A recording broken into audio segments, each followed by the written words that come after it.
A comunidade Narrações Imersivas acaba de chegar. Torne-se membro e tenha acesso a todos os nossos livros, sem interrupções ou propagandas. E em formato de MP3, ouça diretamente da nossa plataforma no Hotmart. Por menos de uma Coca-Cola por mês, você assina nossa comunidade e apoia diretamente nosso trabalho. Não perca mais tempo e venha curtir mais uma forma de ouvir Narrações Imersivas. Link para assinar a comunidade na descrição ou no primeiro comentário fixado. Fique agora com mais um episódio imersivo.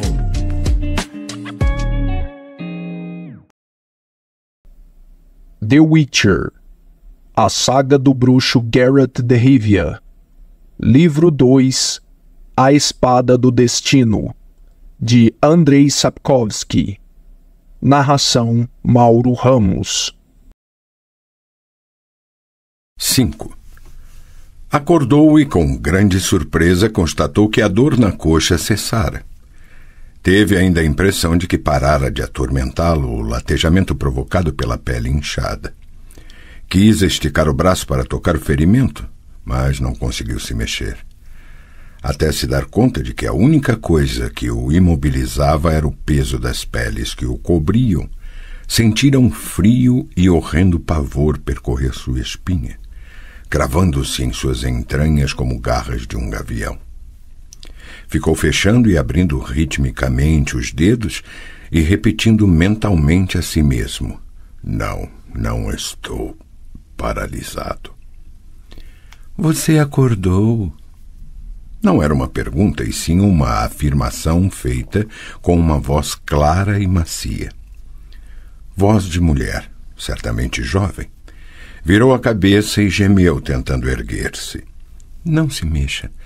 Pelo menos não tão rápido. Está doendo? A fina camada de saliva ressecada que cobria seus lábios se rompeu. Não. As feridas não. As costas. São as escaras. A desapaixonada e fria constatação não parecia combinar com aquela voz macia. Já vou dar um jeito nelas. Por enquanto, beba isto. Devagar, em pequenos goles. O sabor e o cheiro dominantes no líquido eram de zimbro. Um remédio antigo, pensou. Zimbro ou hortelã, 2 ingredientes sem importância, cuja única função era a de camuflar a verdadeira composição de um remédio. Apesar disso, ele conseguiu identificar Bovista plumbea e, talvez, juntocacho. Sim, certamente juntocacho, porque era com ele que se neutralizavam as toxinas e se limpava o sangue contaminado por gangrena ou por uma severa infecção. Beba tudo, devagar para não engasgar. O medalhão em seu pescoço começou a vibrar levemente, o que queria dizer que o líquido continha também alguma poção mágica.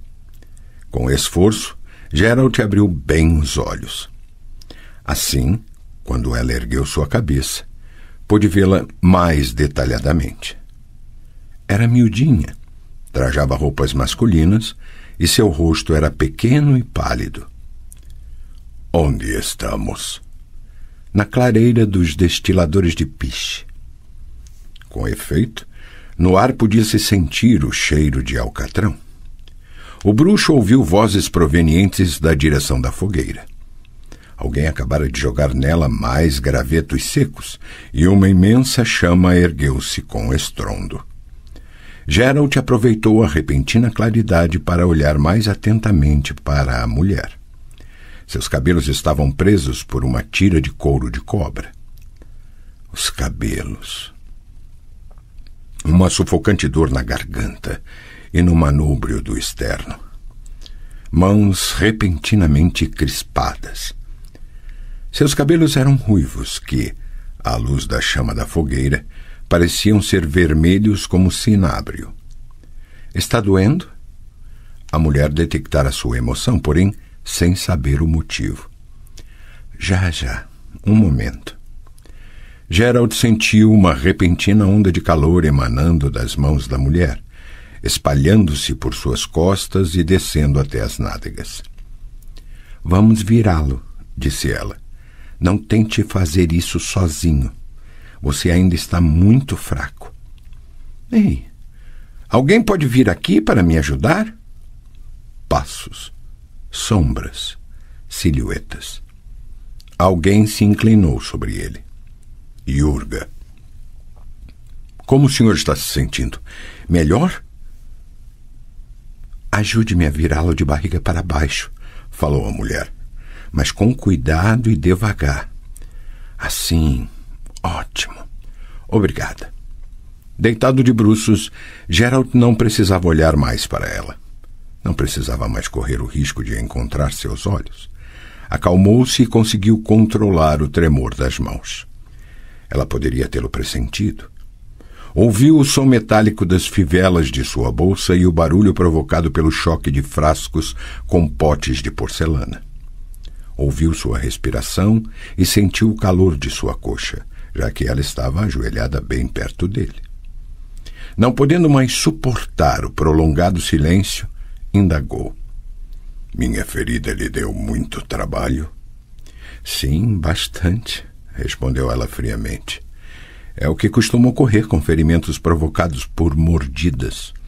É o pior tipo de ferida. Mas não creio que isso seja novidade para você, bruxo. Ela sabe. Ela está remexendo minha mente. Será que vai decifrá-la? Não creio que queira. E sei a razão para não querer. Está com medo. Sim, não creio que não seja novidade para você, repetiu ela, voltando a mexer nos utensílios de vidro. Vi muitas cicatrizes em seu corpo. Acabei dando um jeito nelas. Como pode ver, sou uma feiticeira e, ao mesmo tempo, uma curandeira. Uma especialização. Correto, pensou Geralt, mantendo-se em silêncio. No que refere a seu ferimento, a mulher retomou calmamente a conversa. O que salvou sua vida foi seu batimento cardíaco, 4 vezes mais lento que o das pessoas normais. Não fosse isso, você não teria sobrevivido. Posso fazer essa afirmação com toda certeza. Vi o que você tinha amarrado na perna. Aquela pretensa imitação de curativo que, no entanto, não passava de uma prova irrefutável de incompetência. Geralt permaneceu calado.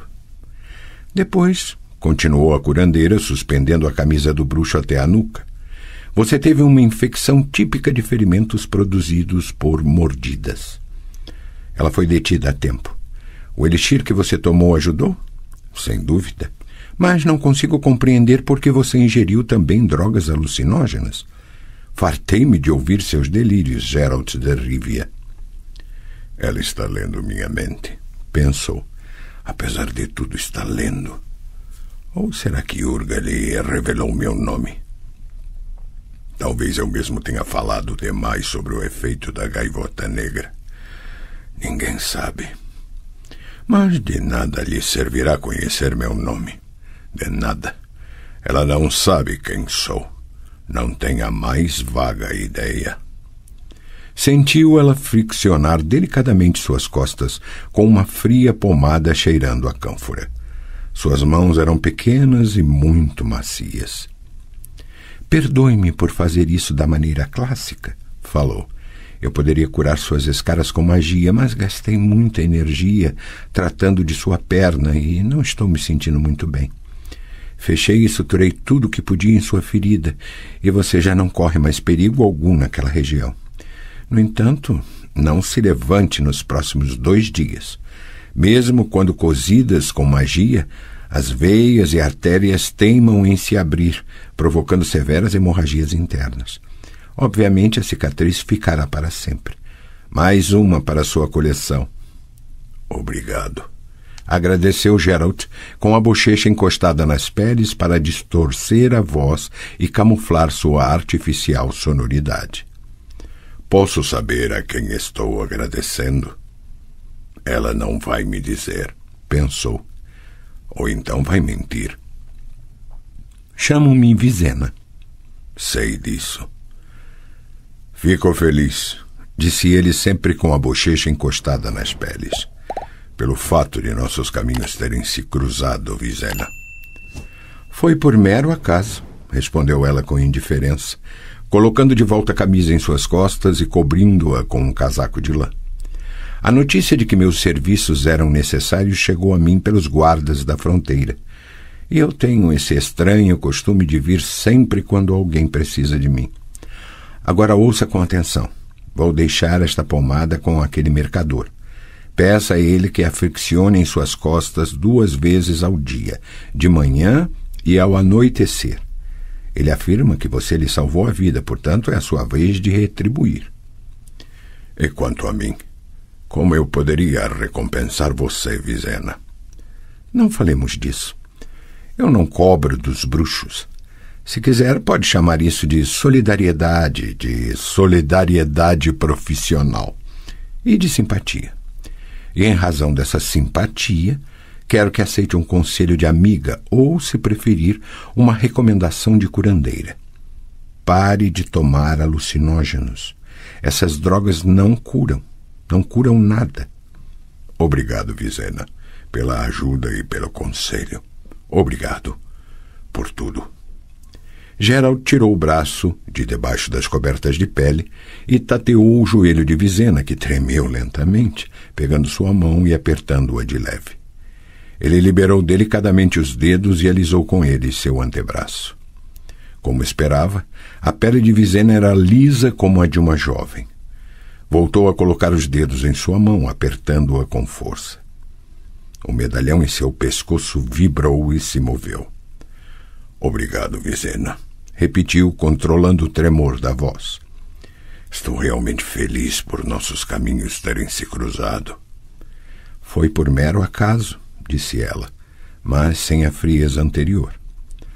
Ou quem sabe se não foi o destino, indagou Geralt, espantado pelo fato de sua excitação e seu nervosismo terem desaparecido sem deixar vestígio algum. Você acredita no destino, Vizena? Sim, respondeu ela, porém não de imediato. Acredito. E no fato de que, continuou ele, pessoas ligadas pelo destino sempre acabam se encontrando? Também. O que você está fazendo? Não se vire. Quero olhar para seu rosto, Vizena. Quero ver seus olhos. E você tem de ver os meus. Ela fez um movimento como se quisesse erguer-se, mas permaneceu a seu lado. Geralt virou-se lentamente, fazendo uma careta de dor. Havia mais claridade, pois alguém acabara de atirar mais lenha na fogueira. Vizena não se moveu mais. Apenas virou levemente a cabeça e ficou de perfil, tornando o tremor de seus lábios mais evidente. Apertou os dedos com força sobre a mão de Geralt. Ele a observava. Não havia semelhança alguma. Nariz pequeno, queixo fino, calada. Repentinamente ela inclinou-se e fixou os olhos nos de Geralt, de perto, sem dizer uma palavra. O que achou deles? Perguntou ele calmamente. De meus olhos melhorados. São tão incomuns. Você sabe, Vizena, o que se faz para melhorar os olhos dos bruxos? Você sabe que isso nem sempre é possível? Pare, falou ela num tom suave. Pare, Geralt. Geralt. O bruxo sentiu de repente que algo se rompia em seu interior. Esse é o nome que me foi dado por Vesemir. Geralt de Rivia. Aprendi até a imitar o sotaque de Rivia, provavelmente movido pela necessidade interior de ter uma pátria, mesmo que inventada. Foi Vesemir quem me deu esse nome, e foi Vesemir quem também me revelou o seu, embora a contragosto. Calma, Geralt, calma. Você me diz agora que acredita no destino. E aquela época... Aquela época você acreditava? Ah, sim. Devia acreditar. Devia acreditar que o destino faria com que nos encontrássemos. O que poderia ser uma explicação para o fato de você jamais ter se esforçado para promover este encontro. Vizena permanecia calada. Eu sempre quis. Fiquei matutando sobre o que eu lhe diria quando finalmente nos encontrássemos. Fiquei imaginando qual seria a pergunta que eu lhe faria. Achava que aquilo me daria um tipo de prazer perverso. Aquilo que brilhava na bochecha de Vizena era uma lágrima. Sem dúvida alguma, era uma lágrima. Gerald sentiu um aperto dolorido na garganta. Sentiu cansaço, sono, fraqueza. Quando estiver mais claro, gemeu. Amanhã, quando o sol estiver brilhando, olharei em seus olhos, Vizena, e lhe farei minha pergunta.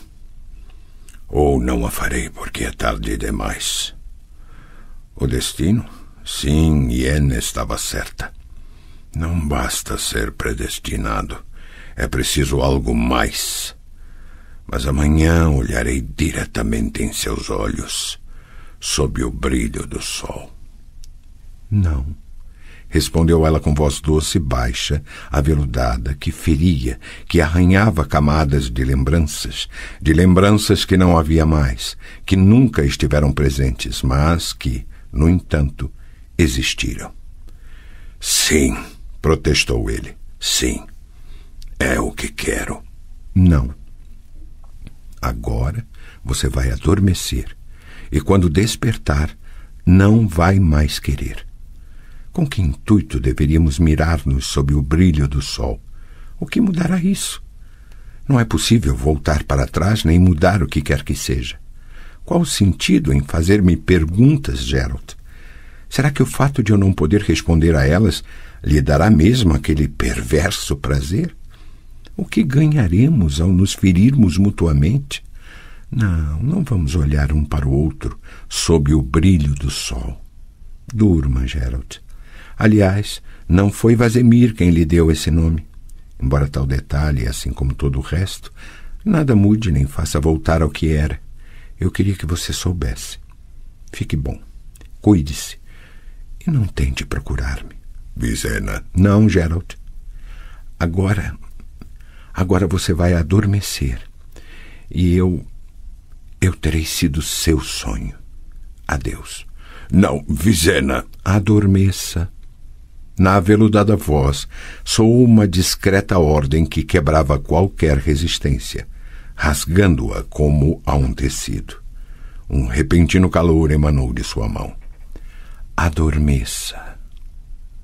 Gerald adormeceu. 6. Já estamos em Trasrios, Yurga. Desde ontem, Sr. Gerald. Em breve chegaremos ao rio Jaruga e depois de atravessá-lo estaremos em minha região. Olhe, até os cavalos sacodem a cabeça e trotam mais rapidamente. Sentem que estamos perto de casa. Casa? Você mora na cidade? Nos arrebaldes. Que interessante, disse o bruxo olhando em volta. Quase não dá para ver vestígios da guerra. Andaram dizendo que esta região foi particularmente destruída. É verdade, falou Yurga. Se houve algo que não faltou por aqui foram ruínas. Se o senhor olhar com mais atenção, vai notar que quase todas as choupanas e cercas brilham com madeiramento novo. E quando atravessarmos o rio, o senhor verá que lá a situação foi ainda pior, porque a guerra arrasou com tudo. Mas o que se há de fazer? Uma guerra é uma guerra e é preciso viver. Passei por maus bocados quando os negros atravessaram nossa terra. Para dizer a verdade, àquela época tudo indicava que eles a transformariam num deserto. Muitos dos que fugiram naquela ocasião nunca mais retornaram. Mas seu lugar foi ocupado por outros, novos. A vida tem de continuar. Isso é fato, resmungou Gerald. A vida tem de continuar. Não importa o que houve. É preciso viver. Pois é. Tome, Sr. Gerald. Pode vestir suas calças. Eu as remendei a ponto de parecerem novas. É como com a terra. Foi rasgada pela guerra, perfurada pelo ferro das armas, dilacerada, sangrada. Agora, porém, será como nova e vai ser ainda mais fértil. Mesmo os que morreram nesta terra serão úteis a ela, adubando a gleba. Por enquanto está sendo difícil ará-la, já que os campos estão cheios de ossos e ferro, mas a terra acabará vencendo até o metal. E vocês não têm medo de que os Nilfgaardianos, os negros, possam voltar? Eles já conhecem o caminho através das montanhas. É lógico que temos medo. E daí? Devemos nos sentar, chorar e ficar tremendo? É preciso viver. E o que será, será. Afinal, não dá para evitar o que foi predestinado. Você acredita no destino? E como poderia não acreditar? Depois de nosso encontro na ponte daquele lugar encantado, quando o senhor me salvou a vida? Ah, senhor bruxo, o senhor vai ver como minha Zlotolica vai cair a seus pés. Pare com isso. Para ser totalmente sincero, eu devo mais a você do que você a mim. Lá naquela ponte. Afinal, esse é meu trabalho, Jurga, minha profissão. Eu defendo as pessoas em troca de dinheiro e não por ter bom coração. Jurga, você não ouviu o que as pessoas falam dos bruxos? Que não se sabe quem é pior, se eles ou os monstros que eles matam. Isso não é verdade, meu senhor. Não sei por que está falando desse jeito. E eu não tenho olhos para ver? Embora o senhor tenha sido moldado do mesmo barro que aquela curandeira. Vizena. Ela não nos disse seu nome, mas veio para cá o mais rápido que pôde, porque sabia que precisávamos dela. Alcançou-nos somente ao anoitecer e passou a se ocupar do senhor assim que desceu da cela. Ah, meu senhor, como ela teve trabalho com a sua perna. Os encantos que ela lançou fizeram o ar crepitar, assustando-nos a tal ponto que fugimos para a floresta. E depois seu nariz começou a sangrar. Pelo jeito, esse negócio de encantamentos é uma coisa muito complicada. E o senhor precisava ver com que cuidados ela se ocupou do senhor. Como uma mãe? Indagou Geralt, cerrando os dentes. Precisamente. O senhor acertou em cheio. E quando o senhor adormeceu... Sim, Jurga. Ela mal conseguia manter-se de pé, pálida como uma folha de papel. No entanto, assim mesmo foi falar conosco e perguntou se algum de nós precisava de ajuda. Curou um destilador de piche cujo braço havia sido esmagado por um tronco de árvore, recusou qualquer tipo de pagamento e ainda nos deixou uma porção de remédios. Não, Sr. Geralt, eu sei que no mundo se fala disso e daquilo, de bruxos e feiticeiras, mas não entre nós. Nós, os habitantes de Soden Superior e o povo de Trás-Rios, sabemos bem. Devemos demais aos feiticeiros para não saber como eles são de fato. Aqui em nosso meio a memória deles não está em boatos e fofocas, e sim esculpida em pedra. O senhor mesmo vai poder constatar isso assim que sairmos deste bosque. Mas o senhor deve saber disso muito mais do que eu. Afinal, aquela batalha foi comentada pelo mundo todo e ainda nem se passou um ano. O senhor certamente ouviu falar dela. Eu não estava aqui, murmurou o bruxo. Por mais de um ano estive no norte, mas ouvi falar. A segunda batalha por Soden. Exatamente. O senhor já vai ver o Monte e a Rocha. Antigamente chamávamos aquele monte de Montanha do Gavião, mas agora todos o chamam de Montanha dos Feiticeiros ou Montanha dos 14. Porque naquele monte havia 22 deles. Aquela posição foi defendida por 22 feiticeiros, dos quais morreram 14. Foi uma batalha terrível, Sr. Geralt. A terra parecia empinar, fogo caía do céu feito chuva, trovões ribombavam um atrás do outro. O campo em volta encheu-se de cadáveres. E os feiticeiros derrotaram os negros, quebrando a força que os conduzia. 14 deles morreram naquela batalha. 14 heróis sacrificaram a vida. Mas o que está se passando com o senhor? O senhor não está se sentindo bem? Não tenho nada. Continue seu relato, Jurga. A batalha foi terrível. Se não fossem os feiticeiros em cima daquele monte, é pouco provável que estivéssemos conversando hoje a caminho de casa, porque não estaríamos aqui. Nem a casa, nem eu, e talvez nem o senhor. Sim, estamos aqui graças aos feiticeiros. 14 deles morreram defendendo o povo de Sodden e Trás-Rios. É verdade que houve também outros guerreiros e nobres, assim como camponeses que se armaram com o que podiam, forcados, foices, até simples paus. Todos demonstraram coragem e muitos morreram. Mas os feiticeiros...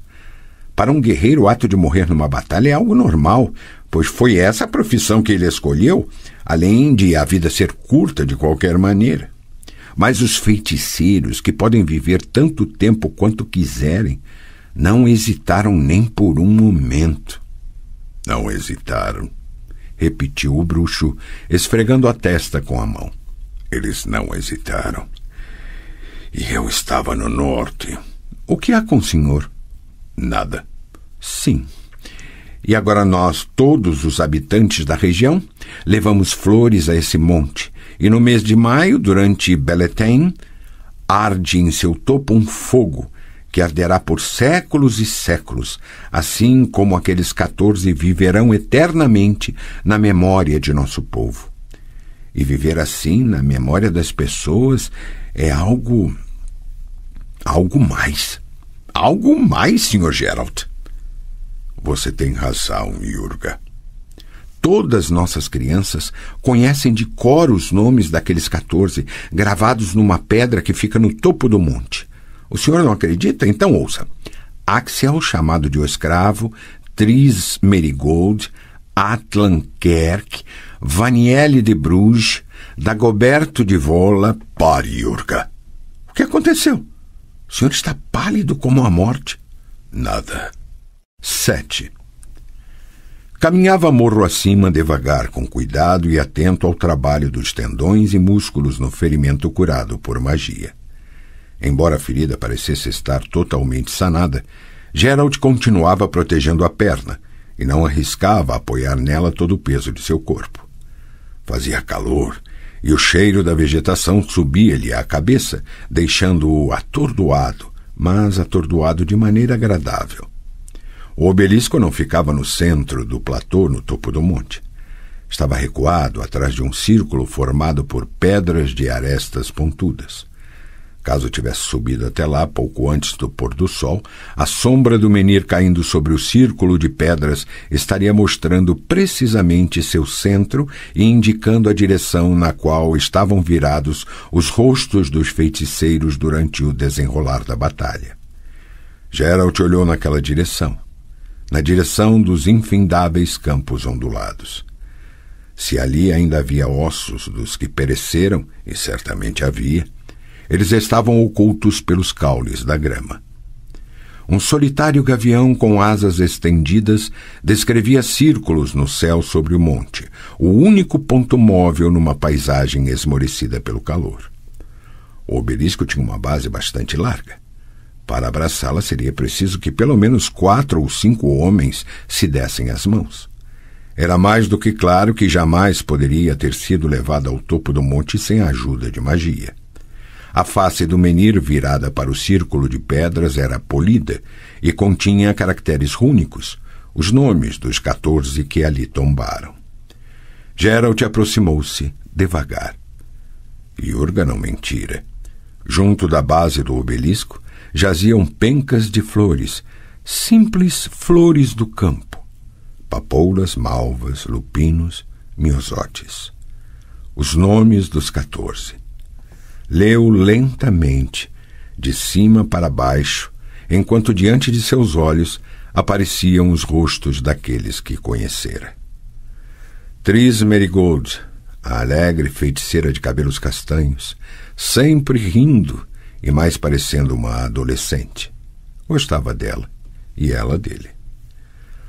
Laudobor de Murivel, com quem quase chegou a brigar em Vizin, quando flagrou o feiticeiro trapaceando num jogo de dados com a ajuda de uma discreta telecinesia. Lita Neid, mais conhecida como Coral por causa da cor do batom que usava. A feiticeira intrigou com o rei Belohun, o que o levou a passar uma semana na masmorra do castelo. Ao ser solto, foi procurá-la para pedir satisfações e, sem saber como nem quando, acabou em sua cama, na qual passou a semana seguinte. O velho Gorazd, que ofereceu 100 marcos para que ele lhe permitisse examinar seus olhos e outros 1000 para poder dissecá-los, não forçosamente hoje, como se expressara na ocasião. Sobravam 3 nomes. Ouviu um leve farfalho às suas costas e se virou. Estava descalça e trajava um simples vestido de linho. Uma guirlanda de margaridas adornava os longos cabelos claros que lhe caíam livremente sobre os ombros. Olá, saudou-a. Ela ergueu para ele um par de frios olhos azuis e não respondeu. Geralt notou que não estava bronzeada. Aquilo lhe pareceu estranho, já que naquela época do ano, final do verão, quando todas as jovens estavam queimadas de sol, seu rosto e seus braços descobertos tinham apenas um colorido levemente dourado. — Você trouxe flores? Ela sorriu, baixando os cílios. Geralt sentiu um vento frio. Ela passou por ele sem dizer uma palavra e ajoelhou-se ao pé do menir, tocando a pedra com a mão. — Eu não trago flores, disse erguendo a cabeça, e estas que jazem aqui são para mim. Geralt olhava para ela. Estava ajoelhada numa posição que o impedia de enxergar o último nome gravado. Contra o fundo da negra pedra do menir, ela parecia luminosa, extraordinariamente luminosa. — Quem é você? Indagou. Ela sorriu e Geralt voltou a sentir um sopro gélido. — Você não sabe? — Sei, pensou ele, olhando para o frio azul celeste de seus olhos. — Sim, eu sei. Estava calmo. Não sabia estar de outra forma, pelo menos não mais. — Sempre quis saber qual é sua aparência, senhora. — Não precisa ser tão formal comigo, respondeu ela em voz baixa. Afinal, conhecemo-nos há anos? Conhecemo-nos, confirmou Geralt. Dizem que você me segue passo a passo. E é verdade. Mas você nunca olhou para trás. Até hoje. Hoje foi a primeira vez que você se virou. Geralt permaneceu calado. Não tinha o que dizer. Sentia-se cansado. Como isso vai se passar? Perguntou finalmente de maneira fria, sem emoção. Pegarei você pela mão, explicou ela, fitando-o diretamente nos olhos. Pegarei você pela mão e o levarei através de um prado, no meio de uma neblina úmida e fria. E depois? O que há depois da neblina? Nada, sorriu ela. Depois não há mais nada. Você me seguiu passo a passo, disse o bruxo, mas atacou outros, os que eu encontrava pelo caminho. Por quê? Foi para que eu ficasse só, não é verdade? Para que eu finalmente começasse a sentir medo? Pois vou lhe confessar uma verdade. Sempre tive medo de você. Sempre. Se não olhava para trás era por medo. Medo de vê-la ali juntinho de mim. Sempre tive medo. Toda a minha vida foi passada em meio a medo. Tive medo até hoje. Até hoje? Sim, até hoje. Estamos cara a cara e eu não sinto medo. Você me tirou tudo, até a capacidade de sentir medo. Então me diga, Geralt de Rivia, por que seus olhos estão cheios de medo? Suas mãos tremem, você está pálido.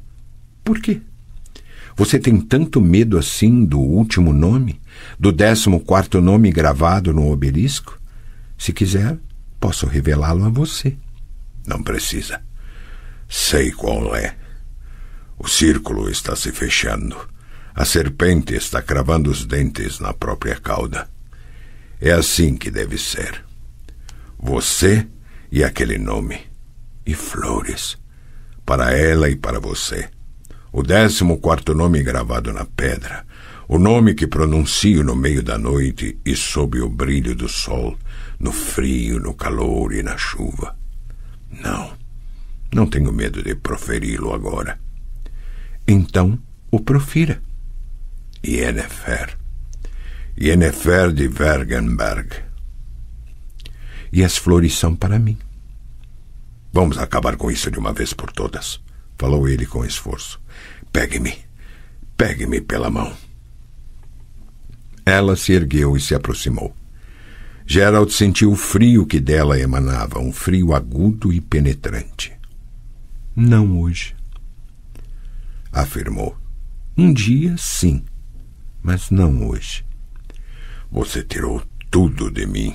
Não, interrompeu. Eu não tirei nada. Eu só pego pela mão, para que ninguém se sinta sozinho naquele momento. Sozinho no meio da neblina. Até a vista, Geralt de Rivia. Um dia desses. Geralt não respondeu. Ela virou-se lentamente e se afastou, envolta numa neblina que repentinamente cobriu o topo do monte, numa branca e úmida neblina na qual se dissolveram o obelisco, as flores junto de sua base e os 14 nomes nele gravados. Não havia mais nada além da neblina e da grama brilhando com gotículas de água, uma grama que cheirava atordoadamente, de forma pesada e doce, a ponto de fazer doer as têmporas até o esquecimento, o cansaço. Sr. Geralt, o que aconteceu? O senhor está bem? Adormeceu? Eu bem que avisei que o senhor ainda estava muito fraco. Por que o senhor resolveu subir até o topo do monte? Adormeci, respondeu o bruxo, piscando e esfregando as mãos no rosto. Adormeci. Não foi nada, Jurga. É este calor. É verdade que o calor está infernal. Temos de prosseguir nossa viagem. Vamos, vou ajudá-la a descer por este declive. Não tenho nada. Nada? Então gostaria de saber por que o senhor está cambaleando. Por que cargas d'água o senhor resolveu escalar esta elevação num calor destes? Quis ler os nomes deles? Bastava me perguntar e eu lhe recitaria todos. O que foi? O senhor está passando mal? Nada, Jurga. Você realmente sabe de cor todos aqueles nomes? É lógico que sei. Muito bem. Vou testar como está sua memória. O último. O 14º. Qual é? Como o senhor é incrédulo. Não acredita em nada e em ninguém. Quer verificar se eu estou mentindo? Eu não lhe disse que aqui cada criança conhece aqueles nomes de cor e salteado?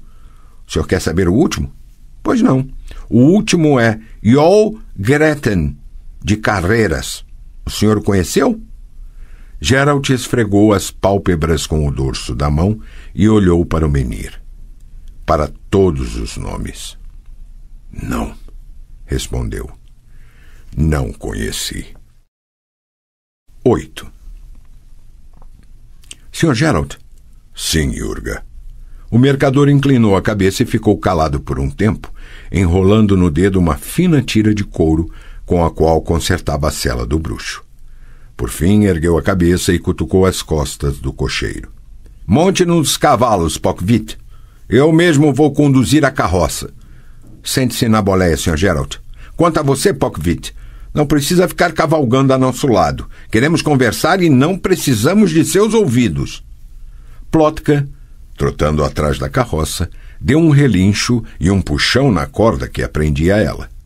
Na certa ficou com inveja da égua de Pockwit, que partiu alegremente pela estrada. Jurga estalou a língua e bateu de leve com as rédeas no lombo dos cavalos. Pois é, começou hesitante. O fato é que eu prometi ao senhor. Lá na ponte, eu lhe fiz um juramento. Não se preocupe, interrompeu o bruxo rapidamente. Não vai ter de cumpri-lo, Jurga. Mas é lógico que vou ter de cumpri-lo, respondeu o mercador quase rispidamente. Minha palavra não é feita de fumaça. Aquilo que eu encontrar em casa sem ter esperado que lá estivesse será do senhor. Deixe isso para lá. Não quero nada de você, estamos quites. Não, Sr. Geralt. Se eu encontrar algo assim em casa, será um sinal do destino. E quando alguém zomba ou tenta enganar o destino, então o destino castiga severamente. Sei disso, pensou o bruxo. E como sei? Mas, Sr. Geralt... Sim? Eu não vou encontrar nada inesperado em casa. Nada, principalmente uma criança, que era o que o senhor tinha em mente.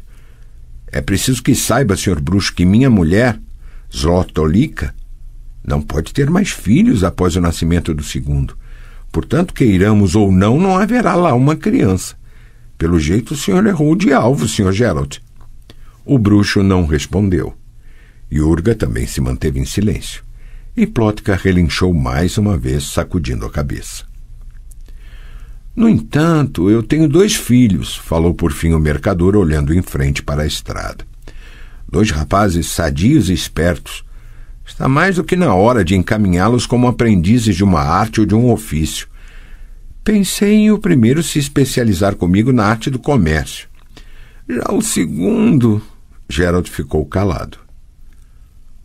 O que o senhor tem a dizer? Perguntou Jurga, virando a cabeça e encarando o bruxo. Quando lá na ponte o senhor exigiu de mim uma promessa, tinha em mente uma criança para ser aprendiz do ofício de bruxo. Então por que a criança deveria ser inesperada? Não poderia ser uma esperada? Eu tenho 2 filhos.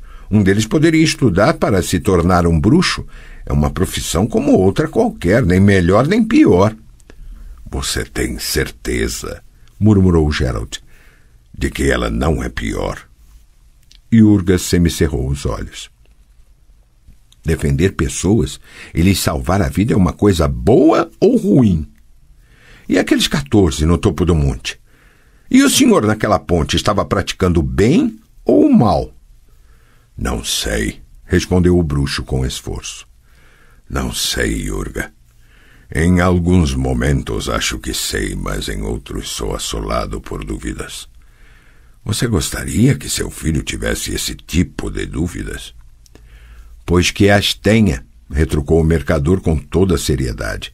Que as tenha, porque ter dúvidas é uma pura e boa característica humana, e somente o mal nunca as tem, Sr. Geralt.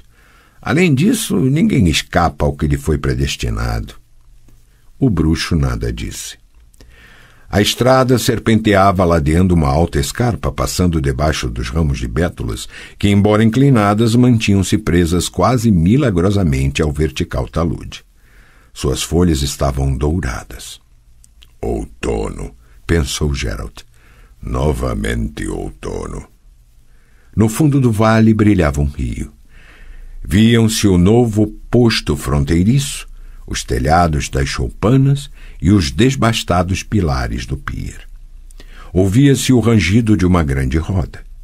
A balsa estava se aproximando da margem, formando uma onda à sua frente, rompendo a água com a proa achatada e dispersando aglomerados de folhas e caules de feno que boiavam na superfície como um imundo tapete de poeira. As grossas cordas puxadas pelos balseiros rangiam horrivelmente, enquanto a compacta multidão à beira do rio fazia uma barulheira insuportável. Havia de tudo naquela algazarra. Gritos de mulheres, blasfêmias de homens, choros de crianças, mugidos de gado, relinchos de cavalos, balidos de cabras. Um monótono e grave som de medo. Afastem-se! Fora daqui, seus cães imundos! Berrava um cavaleiro com a cabeça envolta em ataduras. Seu cavalo, afundado até a barriga no rio, erguia o máximo que podia as patas dianteiras, respingando água para todos os lados. No pier, uma gritaria infernal. Lanceiros afastavam brutalmente as pessoas, batendo nelas à torto e à direito com a haste das lanças. Afastem-se da balsa! Gritava o cavaleiro agitando a espada. Ela é de uso exclusivo dos militares. Afastem-se, senão vou cortar algumas cabeças. Geralt puxou as rédeas, freando a égua que dançava junto da beira da escarpa. No fundo do desfiladeiro, em meio aos sons metálicos de choques de armas e armaduras, marchava um destacamento de infantaria pesada, levantando uma nuvem de poeira que cobria o grupo de infantaria leve que vinha logo atrás. Geralt! O bruxo olhou para baixo. De cima de uma carroça cheia de gaiolas de madeira, que fora empurrada para fora da estrada, pulava e acenava para ele um esbelto homem com traje cor de cereja e chapeuzinho com pena de garça. Nas gaiolas agitavam-se galinhas e gansos. Geralt! Sou eu! Jasquier, venha para cá! Afastem-se, afastem-se da balsa! Urrava no pier o cavaleiro com cabeça enfaixada. A balsa é para ser usada exclusivamente por soldados. Se querem passar para o outro lado do rio, seus cães danados, então peguem seus machados e vão para a floresta para construir outras balsas. Esta aqui é de uso exclusivo dos militares. Pelos deuses, Geralt! O poeta arfava depois de escalar com esforço a escarpa. Seu casaco cor de cereja parecia estar coberto de flocos de neve por causa das penas das aves domésticas nele grudadas. Você vê o que está acontecendo? Os de Soden já devem ter perdido a batalha e estão batendo em retirada. O que eu estou dizendo? Isto aqui não é uma retirada, é uma fuga. E nós temos de fugir daqui para o outro lado de Jaruga. O que você está fazendo aqui, Jasquier? Como veio parar nestas bandas? O que eu estou fazendo aqui? E você ainda pergunta? Eu estou fugindo, como todos. Passei o dia inteiro naquela maldita carroça. Um filho da puta qualquer roubou meu cavalo na noite passada. Geralt, eu lhe imploro, tire-me deste inferno. Acredite no que estou dizendo. Os Nilfgaardianos podem chegar aqui a qualquer momento, e quem não conseguir proteger-se deles do outro lado do rio acabará com a garganta cortada. Passado ao fio da espada, compreendeu? Não entre em pânico, Jasquier. Embaixo no pier, cavalos forçados a subir na balsa relinchavam e pisoteavam as toras que formavam o piso. Gritaria, agitação. O chape de uma carroça empurrada da balsa para dentro da água, o mugido de bois com o focinho mantido sobre a superfície. Geralt viu vários fardos e caixotes cair da carroça, resvalar na borda da balsa e partir flutuando rio abaixo. No desfiladeiro, nuvens de poeira e ruídos de cascos. Um a um! Gritava a plenos pulmões o homem com cabeça enfaixada, atirando o cavalo sobre a multidão. Vamos manter a ordem, seus filhos de uma cadela! Um a um! Geralt, gemeu Jasquier, agarrando o estribo da montaria do bruxo. Você está vendo o que se passa lá embaixo? Jamais conseguiremos chegar até aquela balsa. Os soldados vão usá-la para atravessar o maior número deles possível e depois atearão fogo a ela para que não possam servir aos Nilfgaardianos. Não é assim que se costuma fazer durante as guerras? Sim, confirmou Geralt, movendo positivamente a cabeça. É assim que se costuma fazer. No entanto, o que não consigo entender é o motivo de tanto pânico. Será que essa é a primeira guerra que eles vivenciam? Não passaram por outras? Como sempre, as tropas dos reis se enfrentarão, algumas cabeças serão arrebentadas e logo em seguida os reis chegarão a um acordo, assinarão um tratado e aproveitarão a ocasião para tomar um porre. Para aqueles que neste exato momento esmagam suas costelas naquela balsa, basicamente nada mudará. Portanto, para que essa agitação toda?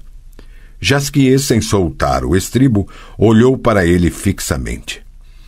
Pelo que parece, Geralt, as informações que você recebeu são muito falhas, falou. Ou então você não conseguiu captar seu significado. Não se trata de uma simples guerra provocada por problemas sucessórios ou por um pedaço de terra. Não é um confronto de dois feudos que os camponeses apenas observam sem interromper o trabalho. Se não é isso, então o que é? Explique-me, por favor, pois não tenho a menor ideia do que se trata. Para ser completamente sincero, nem estou muito interessado nessa questão, mas gostaria que você me esclarecesse. Nunca houve uma guerra como essa, falou o bardo em tom grave. As tropas de Nilfgaard deixam atrás de si terras queimadas e cadáveres, campos inteiros repletos de cadáveres. Essa é uma guerra de extermínio total. Nilfgaard contra todos. As crueldades... Não há nem nunca houve guerra sem crueldades, interrompeu o bruxo. Você está exagerando, Jaskier. O que está se passando com aquela balsa é o que costuma acontecer em qualquer guerra. Trata-se de uma... se é que posso me expressar assim, uma tradição militar. Desde que o mundo é mundo, os exércitos que atravessam países conquistados matam, saqueiam, queimam e violentam. Não necessariamente nessa ordem. Desde que o mundo é mundo, no decurso de uma guerra, os camponeses se escondem nas florestas com suas mulheres e com o que puderam amealhar. E quando tudo está terminado, retornam. Não nessa guerra, Geralt. Após essa guerra não haverá quem retorne nem lugar ao qual se possa retornar.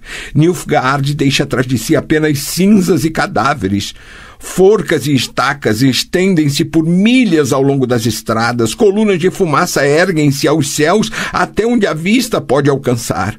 Você disse que desde que o mundo é mundo nunca houve nada parecido? Pois acertou. Desde que o mundo é mundo, pelo menos nosso mundo, porque parece que os Nilfgaardianos vieram de trás das montanhas para destruir o mundo que nós conhecemos. Isso não faz o menor sentido. A quem pode interessar destruir o mundo? As guerras não são travadas para destruir. As guerras são travadas por 2 motivos: poder e dinheiro. Não filosofe, Geralt. O que está acontecendo nessa guerra não poderá ser mudado com filosofia. Por que não ouve? Por que não vê?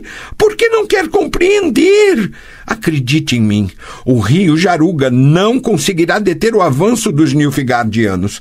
Assim que chegar o inverno e o rio congelar, eles seguirão em frente. Eu estou lhe dizendo que temos de fugir para o norte. Talvez eles não consigam chegar até lá, mas mesmo que não cheguem, nosso mundo jamais voltará a ser como foi. Geralt, não me deixe aqui, sozinho eu não conseguirei sobreviver. Não me abandone.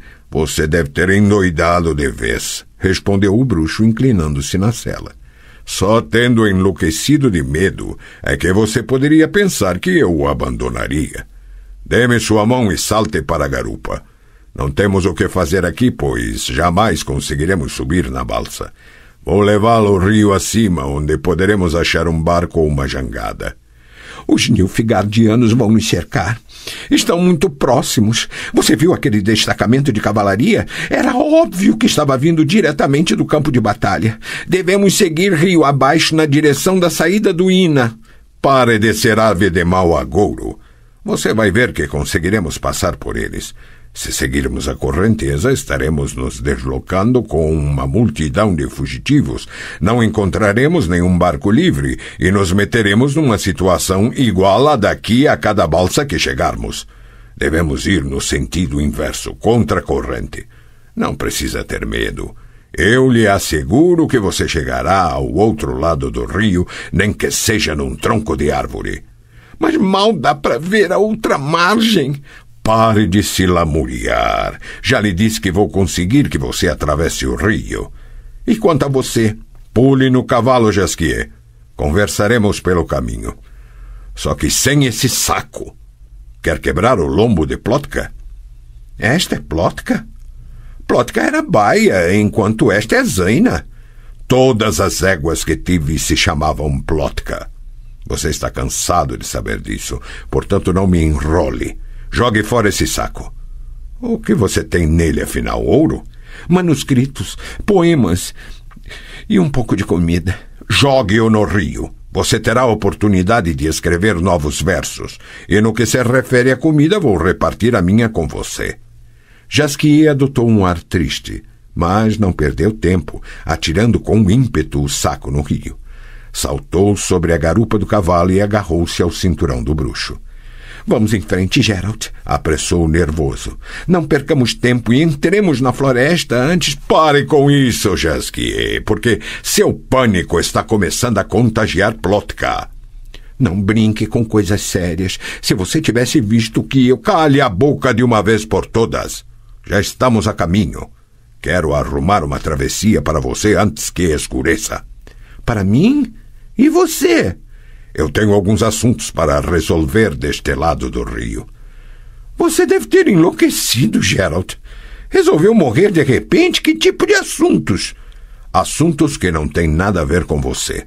Vou até Cintra. Cintra? Cintra não existe mais. O que você disse? Que Cintra não existe mais. Em seu lugar há ruínas e um monte de cinzas. Os Nilfgaardianos... Desça do cavalo, Jaskier. O quê? Desça do cavalo, repetiu o bruxo, virando-se na sela. O trovador olhou para seu rosto, saltou do cavalo o mais rápido que pôde, recuou um passo e tropeçou. Geralt desmontou lentamente. Passou as rédeas sobre a cabeça da égua, ficou parado por um tempo, parecendo desorientado, e percorreu a mão enluvada pelo rosto. Em seguida, sentou-se na beira de uma cratera feita por uma árvore tombada, debaixo de um arbusto de cornizo de brotos vermelho-sangue. Venha aqui, Jaskier, disse. Sente-se e me fale de Cintra. Tudo. O poeta sentou-se. Os Nilfgaardianos entraram no país por um desfiladeiro, começou a contar após um momento de silêncio. Eram milhares. Cercaram as tropas de Cintra no vale do Mar Nadal. Travou-se uma batalha que durou um dia inteiro, desde o raiar até o pôr do sol. Os guerreiros de Cintra lutaram bravamente, mas foram dizimados. O rei foi morto e a rainha... Calante. Sim, a rainha assumiu o comando, não permitiu que os sobreviventes se dissipassem e juntou quantos pôde em torno de si e da bandeira. Seus guerreiros conseguiram romper o cerco e recuaram para o outro lado do rio, na direção da cidade. Isto é, aqueles que sobreviveram. E Calante? Com um pequeno grupo, ficou protegendo a retirada através do rio. Dizem que lutou como um homem, que se atirava nos lugares onde havia maior tumulto.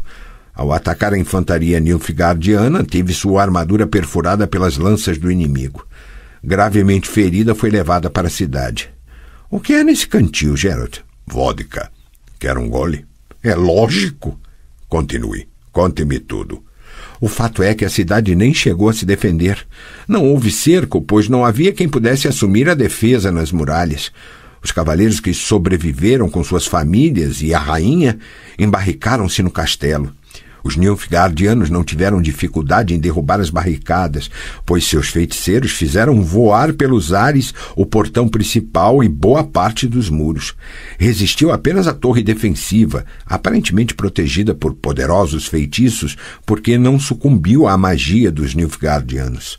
Apesar disso, após 4 dias de luta, os Nilfgaardianos conseguiram entrar nela. Não encontraram uma só pessoa viva. Ninguém. As mulheres mataram os filhos, os homens mataram as mulheres e se lançaram sobre as próprias espadas. Ou então... O que se passa com você, Geralt? Continue, Jaskier. Ou então, como Calante, se atiraram de cabeça do topo da torre. Dizem que ela pediu que a atirassem, mas ninguém quis. Assim, ela mesma arrastou-se até uma das ameias do adarve e se jogou. Parece que fizeram coisas horríveis com seu corpo. Eu não quero falar disso. Geralt, o que foi? Nada, Jaskier. Em Cintra havia uma garotinha, a neta de Calante, com 10, 11 anos de idade. Seu nome era Ciri. Você ouviu algo sobre ela? Não, mas o que se passou na cidade e no castelo foi um autêntico massacre e quase ninguém escapou com vida.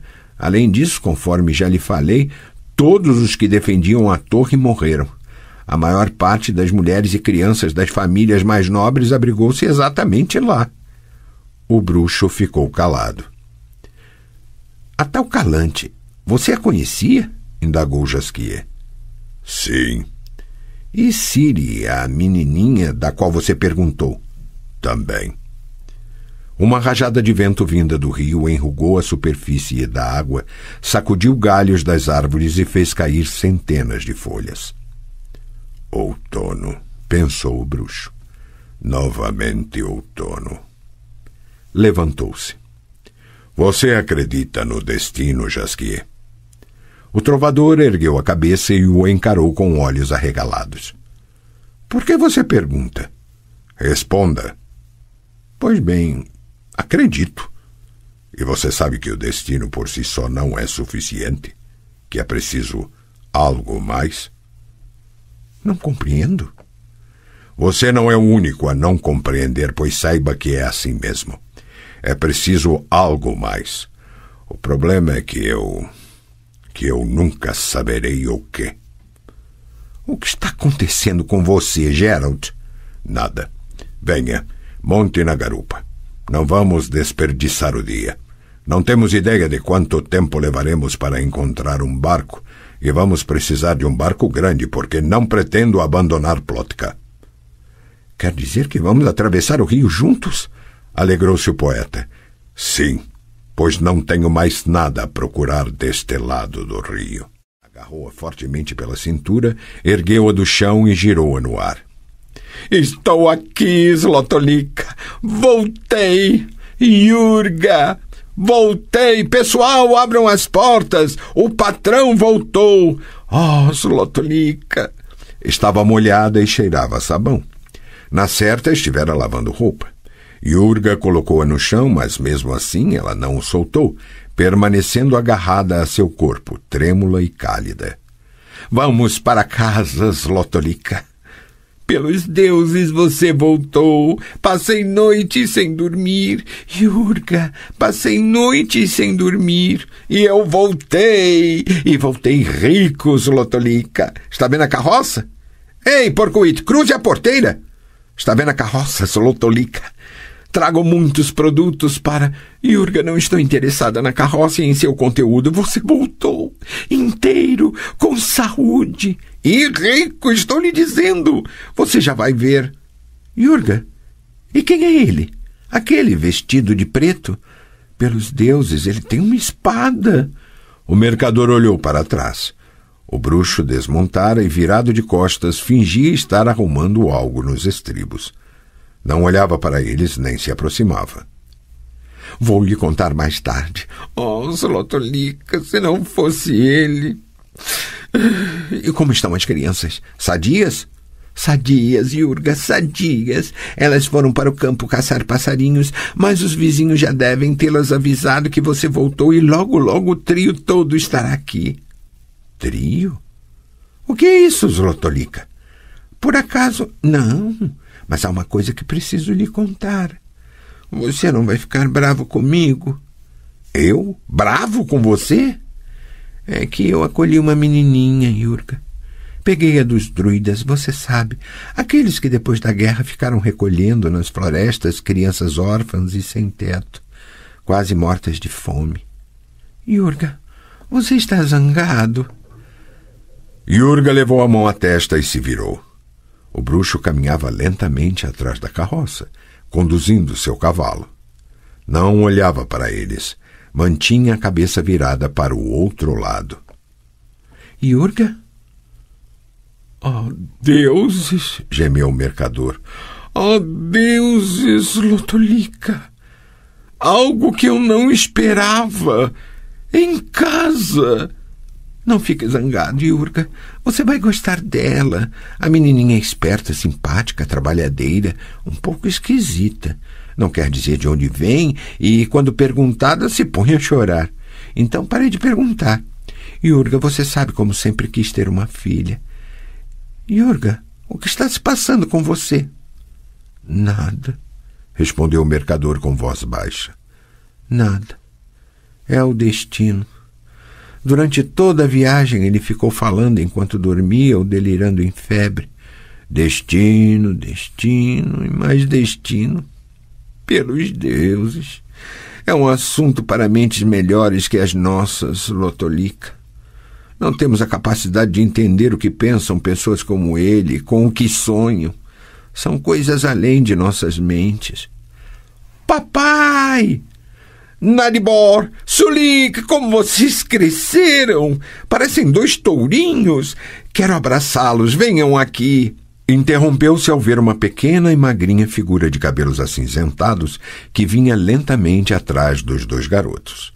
A menina olhou para ele e Yurga viu um par de olhos verdes como a grama primaveril, brilhando como 2 estrelas. Viu como a menina repentinamente se pôs a correr e ouviu seu grito fino e penetrante. Geralt! O bruxo virou-se com rapidez de um raio e correu a seu encontro. Yurga olhava encantado. Nunca imaginara que um homem pudesse mover-se com tal velocidade. Encontraram-se no meio do pátio. A menina de cabelos cinzentos num vestido cinza, o bruxo de cabelos brancos num traje de couro preto, brilhando com tachões de prata, uma espada às costas. O bruxo com saltos suaves, a menina com passinhos miúdos.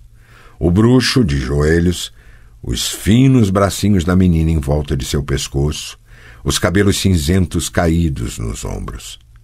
Slotolika soltou um grito surdo. Yurga abraçou-a e, sem dizer uma palavra, apertou-a contra seu peito, aninhando os 2 garotos com o outro braço. Geralt, repetia a garota grudada ao peito do bruxo. Você me achou. Eu sabia. Eu sempre soube. Sabia que você me encontraria. Ciri, murmurou o bruxo. Yurga não podia ver seu rosto, oculto por uma cinzenta cabeleira. Via apenas um par de mãos metidas em luvas negras, apertando as costas e os ombros da menina.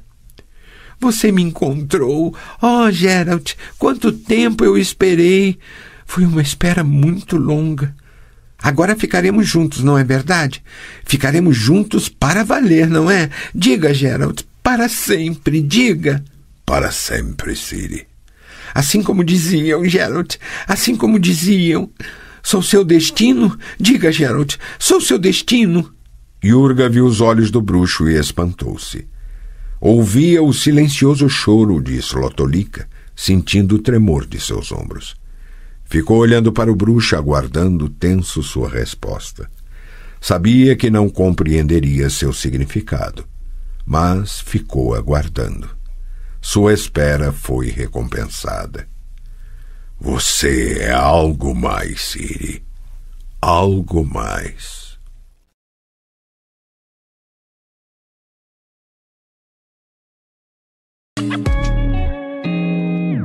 O canal Narrações Imersivas agradece por ter ouvido mais um episódio conosco. Acompanhe nossa página no Instagram e fique por dentro de todas as novidades do canal. E se você vê valor nesse projeto, considere apoiá-lo. Faça parte da nossa comunidade no Hotmart. Até a próxima com mais uma narração imersiva.